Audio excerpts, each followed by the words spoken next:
입니다. 즐거운 추석 되십시오. 우리가 교회입니다. 오늘 본문 말씀은 어제에 이어서 우리가 너무 잘 아는 말씀이죠. 바시바를 범하고 우리아를 죽인 사건 후에 나단이 와서 다윗을 책망하는 사건. 그리고 12장에 보면 다윗이 결국 하나님 앞에 통해 자고 회개하는 것을 우리가 보게 됩니다. 오늘 본문을 통해서 각자가 주신 하나님의 음성하고 또 예수 그리스도를 한번 살펴보도록 하겠습니다. 먼저 오늘 본문은요, 여러분이 너무 잘 아는 말씀이기 때문에 1절하고 5절, 9절, 10절 이렇게 네 구절을 중심으로 한번 말씀을 간단히 살펴보고 기도하는 시간 갖도록 하겠습니다. 여러분, 사람을 이렇게 볼 때 참 저 사람 인격적이다라고 보면 이렇게 탐복하고 감화가 되는 사람이 있죠. 저는 그 중에서 참 인격이 타고나다라고 하는 사람을 볼 때 어떤 사람을 보냐면, 제가 그 부분에서 되게 많이 제가 부족하기 때문에 그래요. 뭔가 화가 날 일이 있고 감정적으로 뭔가를 좀 해결할 일이 있을 때 그때 그 순간은 잘 참아내고 한 2, 3일 후에 조용히 이성적으로 얘기를 한다든지, 그렇죠? 부부 관계에서도 어떻게 보면 현명한 현숙한 여인, 현숙한 아내, 또 남편, 저들의 인격을 존중하게 될 때 그렇죠. 그냥 막 해대고 싶은데도 그렇죠. 참다가 한 2, 3일 후에 서로의 감정이 누그러졌을 때 아니면 상대의 감정이 누그러졌을 때 이성적으로 아주 차근차근히 말하면서 상대에게 어떤 동의를 구하고 상대에게 공감을 이끌어내는 그런 인격. 이런 사람이면 참 탁월하고 훌륭하다고 봐요. 저는 개인적으로. 어디까지나 제 개인적인 소견입니다만. 사람도 이렇게 인격이 훌륭할 때는요, 그렇죠. 참 존경을 받고 많은 사람을 감동을 시키게 됩니다. 여러분, 하나님은요, 그렇죠. 하나님은요, 이런 훌륭한 어떤 인격적인 속성을 가지신 분입니다. 오늘 다윗이 그 범죄한 후에 보면요, 하나님은 여러분, 저는 여태까지 다윗이 범죄하고 나서 그냥 바로 와가지고 이렇게 참 말씀을 깊게 안 보니까 그래요, 저 역시도. 그렇죠. 바로 다윗이 범죄하고 난 후에 나단이 와서 다윗을 막 책망한 줄 알았어요. 근데 여러분, 오늘 말씀을 잘 보면 어제 말씀을 보면 11장 마지막 절에 보면 그의 아내가 되어 그에게 아들을 낳으니라. 그렇죠? 우리아가 죽고 바세바를 데리고 와서 이제 살면서 아들을 낳게 되죠. 아들을. 그러면 한 아들을 낳았다면 한 근 1년 정도가 갔다는 얘기 아닙니까? 흘렀다는 얘기 아닙니까? 이것을 보면서 제가요 무릎을 쳤어요. 역시 하나님이시구나. 사람은 그냥 막 뭔가 일 터지면 그냥 바로 막 난리가 납니다. 성격이 급해서. 저 같은 사람들. 그 순간을 조금 좀 내가 감정적으로 내가 이럴 때 감정적으로 나갔을 때 나에게 무슨 유익이 있지? 그리고 상대에게 무슨 유익이 있지? 이런 생각할 어떤 인격적인 감정의 여유가 있어야 하는데 전혀 그렇지 못한다는 거예요. 이미 오시들의 특별한 기질입니다. 뭐가 터지면 바로 반응을 바로 그렇게 해요.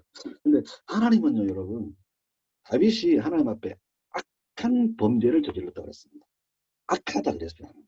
그렇다면 얼마나 화가 나요. 바로 그냥 나단을 보내가지고 저는 제가 그러니까 그런 줄 알았어요. 근데 이게 1년이라는 어간이 있었다라는 말입니다. 1년을 하나님 기도해 주셨어요. 어떻게요? 다윗이 스스로 회개하기. 자신의 잘못을 깨닫기를. 하나님 앞에 나오기를. 근데 다윗은요, 회개하지 않습니다. 깨닫지 못합니다. 하나님 앞에 나오지 못해요. 저는 오늘 다윗의 모습을 보면 여러분, 우리 조상, 첫 조상 아담하고 너무 똑같지 않습니까? 그 DNA가 너무 똑같지 않아요? 예, 이파리로 자기 치부를 가리고 그리고 숨었어요. 아담의 DNA를 그대로 받은 다윗의 모습. 자기가 범죄한 것이요, 철저하다고. 철저하게 자기가 완전 범죄를 했다는 거죠. 어느 누구도 모른다는 거죠. 하나님을 기억하지 못한 거죠. 스스로 숨습니다. 여러분, 근데 이게 우리의 모습 아닌가요? 예. 하나님을 인식하지 못하고 인간 스스로가 하나님 되어 살겠다는 그 교만 아니겠습니까? 인간은 스스로 돕는 자를 돕는다. 이 말같이 위험한 말이 없는 거죠. 죄든 문제든 우리의 삶을 하나님 앞에 드리고 엎드려서 하나님께로 나아가야 하는데 그렇지 않은 인간의 모습, 우리의 모습, 어리석은 모습. 저는 저의 모습이라고. 그런데 하나님은 이런 우리를 회개치도 않고 깨닫지도 못하고 하나님 앞에 나오기를 꺼리는 우리를 참아주시고 기다려주시고 인내하시는 분이십니다. 예수 그리스도를 보내서 우리의 죄를 용서하시고 지금까지 인내하시는 하나님, 기다리시는 하나님, 그 하나님의 인내가 창세 전부터 지금까지입니다. 이 인간의 죄악상을 보건대 얼마나 제가 하나님이라면 그냥 금방 싹 교정시켜버리고 딱 좀 클린 시켜버리고 그냥 다시 새롭게 시작할 것 같아요. 참으신 하나님, 진노와 심판을 유보하신 하나님, 한 사람이라도 더 구원받아 하나님의 백성 기다리시는 하나님. 참 이게 하나님의 은혜 아니겠습니까? 그 기다림과 인내의 극치가 예수 그리스도의 십자가였습니다. 그 십자가 때문에 그 참으심과 인내하심 때문에 우리가 살아가고 있는 것이죠. 저도 20살 때 예수를 믿었거든요. 하나님이 어떻게 보면 20년 동안을 참아주시고 아니 창세 전부터 나를 참아주시고 근데 우리는 뭔가 잘못된 일을 발견했을 때 1분 1초도 못 참아. 그대로 그냥 우리가 심판을 해버려. 우리가 진노를 해버려. 이런 우리를 하나님은 아시고 참아주시고 지금도 기다려주시니 얼마나 감사합니다. 더구나 1절에 보니까요. 나단을 다윗에게 보내주셨습니다. 우리 전도사들하고 이제 화요일 날 말씀을 나누면서요. 하나님의 배려다 이것은. 즉각적으로 하나님은 뭔가 해야 되는데 1년을 참으시고 나단을 보내주셨어요. 다윗을 배려했다. 참 은혜가 돼요. 먼저 다윗을 찾으시는 하나님의 사랑. 죄로 죽어있는 우리를 먼저 찾아오시는 하나님의 사랑. 그 십자가의 사랑. 십자가 지신 그 사랑. 신이 인간을 먼저 찾아오는 것이 우리 기독교. 우리 전도사들 이런 고백을 해요. 참 얼마나 감사합니까? 우리보다 우리를 더 잘하시고 먼저 우리를 찾아오시는 하나님. 그래서 우리가 오늘 이 시간에 이렇게 존재하고 있는 것 아니겠습니까? 우리의 모든 것을 내려놓고 그 좋으신 하나님 앞에 오늘도 납작 엎드리는 저와 여러분이 되어야 될 줄 믿습니다. 그 다음에 5절에 보니까 다윗이 나단의 비유를 듣고 한 말이죠. 그 나쁜 사람은 마땅히 죽을 자. 여러분 어떻게 보면 오늘 이 다윗의 그 고백 속에서요. 자신이 죽을 자라고 하는 것을 자기 입으로 시인해버린 것입니다. 그렇죠.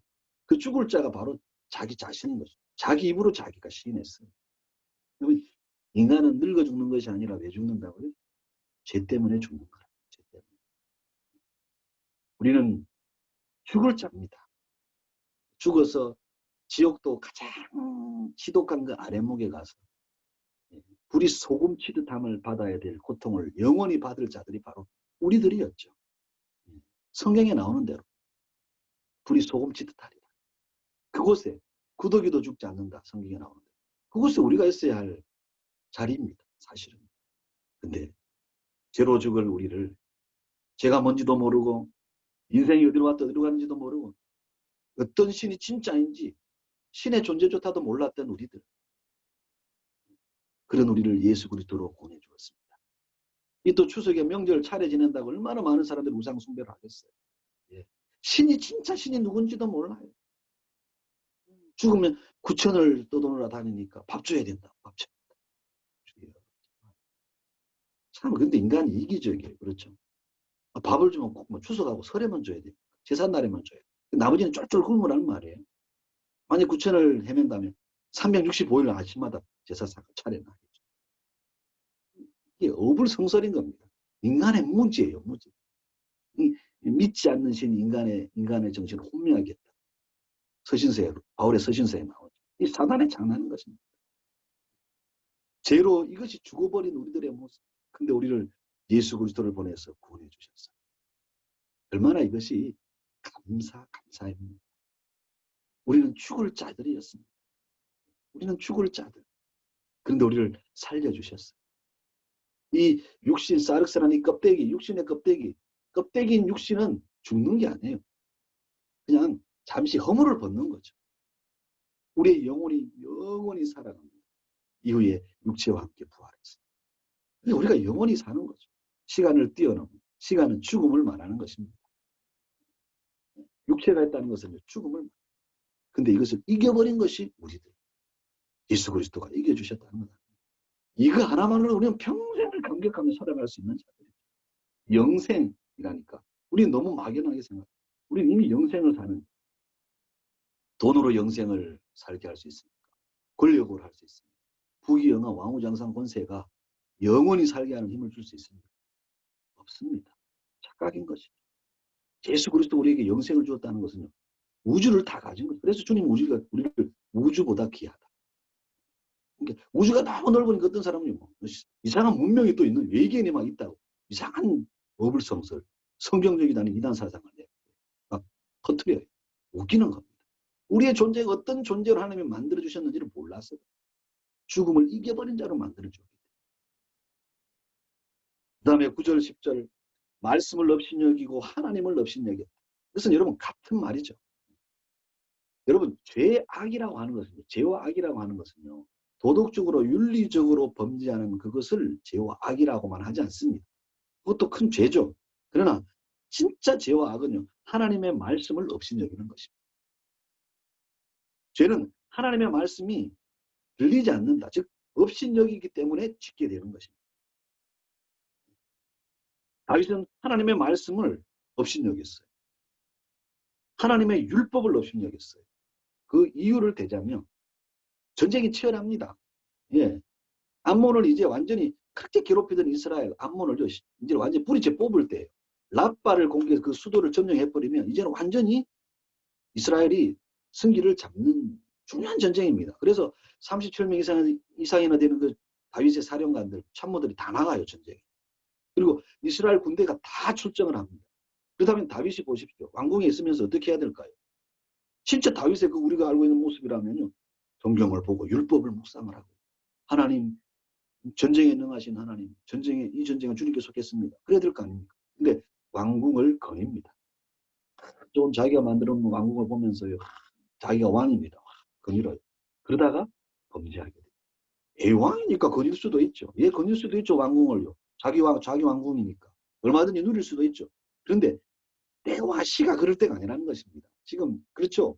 어떤 숙명적인 대결을 펼치고 있는 전장의 그 현장에 자기 참모들과 이스라엘 전 군대가 나가 있습니다. 근데 어떻게 한가로이 그렇게 걷겠습니까? 때와 시가 있는 것이죠. 결국 하나님의 말씀을 무시하는 결과를 초래해버립니다.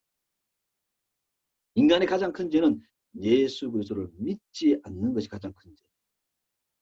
즉 말씀이신 예수 그리스도를 믿지 않는 것이 가장 큰 죄입니다. 우리의 죄는요. 도덕이나 윤리적인 죄보다 우리의 양심 속에서 나는 이만하면 되지. 괜찮아. 신앙생활 이 정도면 잘하고 나는 교회 멤버십이고 이 정도면 잘하니 괜찮지 뭐. 이것도 오산입니다. 하나님의 말씀을 업신여기는 것이 큰 죄예요. 제 여러분 갤럭시 탭에 보면 지금 이게 이제 줌으로 하고 있는 이 갤럭시 탭에 보면요. 첫째 화면에 예전에는 막 가족들의 모습, 저의 모습 이렇게 사진을 넣어 놓습니다. 근데 제 갤럭시 탭의 첫 화면에 뭐가 있냐 이렇게 되어 있어요. 말씀을 소홀히 하는 것은 주님을 소홀히 하는 것이다. 여러분 성경을 여러분 얼마나 봅니까? 말씀을 얼마나 소중히 여깁니까? 말씀이 육신이 되신 예수 때문에 우리는 구원받았습니다. 하나님의 자녀가 되었습니다. 영생을 얻었습니다. 말씀이 육신이 되신 분이 예수 그리스도. 요즘 제가 계속 묵상을 여러분에게 가르치는 내용이죠. 말씀이 육신이다. 그럼 말씀을 업신여기면 예수님을 업신여기는 겁니다. 성경을 보지 않고 말씀을 상고하지 않고 성령 충만하다, 신앙생활한다, 교회를 논한다, 인생을 논한다. 이것은 위험한 것입니다. 말씀을 소홀히 하고 코로나 시대를 논한다. 함부로 논해서는 안 됩니다. 제가 간혹 보면요. 인생의 어떤 문제나 정치, 경제, 사회, 문화를 논하는 사람 중에 어떤 때는 제가 등골이 오싹함을 느낄 때가 있어요. 왜냐하면 말씀 없는 사고와 생각이 얼마나 위험한지를 제가 보게 됩니다. 네. 여러분 안에 정말 말씀이 있습니다. 아니 말씀을 봅니까? 말씀을 날마다 상고합니까? 내 사색이 아니라 예, 책이 텍스트가 되고 성경이 콘텍스트가 되는 것이 아니라 성경이 텍스트가 되어서 살아가는 인생. 이게 진짜인 것입니다. 대부분이요. 성경을요. 옵션으로 봐요. 옵션으로 봐요. 이것은 정말 위험한 것입니다. 성경만을 보자 하면서 성경을 잘못 보는 시각도 위험한 거지만 성경을 옵션으로 텍스트로 보지 않는 그 인생 그게 정말 위험한 것입니다. 우리가 살아가는 모든 것은 말씀 속에서 원하는 영적인 안목을 가진 자가 성도. 우리가 살아가는 모든 것을 말씀 속에서 해석하고 말씀 속에서 들려지는 음성을 듣고 그 속에서 예수 그리스도를 보고 그분을 통해서 영적인 안목을 가진 자가 성도다. 그 말이에요. 그러니까 성도가 성경을 보지 않으면 안 된다는 거예요. 근데 이게요 들리지 않습니다. 성경을 보지 않아 성경을 봐야 한다, 봐야 한다, 봐야 한다. 이걸요 전부 활자의 성경으로만 알아요. 이것이 여러분 어느 순간인가 언젠가 인생의 시점에서 깨어질 때가 있습니다. 아직 말씀의 맛을 모르는 사람들은요 하나님이 그만큼 연단을 해 가셔요. 인생 속에서 언젠가 그 말씀이 살아있는 말씀으로 깨달아지고 먹어질 때가 있습니다. 빨리빨리 깨닫고 먹는 것이 복된 자입니다. 그래서 하나님은 말씀으로 우리를 단련해 가요. 인생의 황혼기에 젊었을 때 중년에 빨리빨리 하나님의 말씀 앞에 나아가고 그 말씀의 맛을 아는 자가 복된 자인 것이죠. 오늘도 성경 속에서 하나님의 음성을 듣고 예수 그리스도를 보고 성령으로 조명을 받아 사는 추석날 되시기를 예수님의 이름으로 축원합니다. 오늘도 추석 혹시 차례상 앞에 앉아가지고 제사를 지내고 우상에 경배한다면 아파해야 합니다. 하나님 인간의 무지입니다. 무지입니다. 저도 좀 참아요. 여러분 오늘 말씀 붙들고 승리하시길 오늘 말씀 붙들고 승리하시기를 예수님의 이름으로 축원합니다. 우리 함께 같이 기도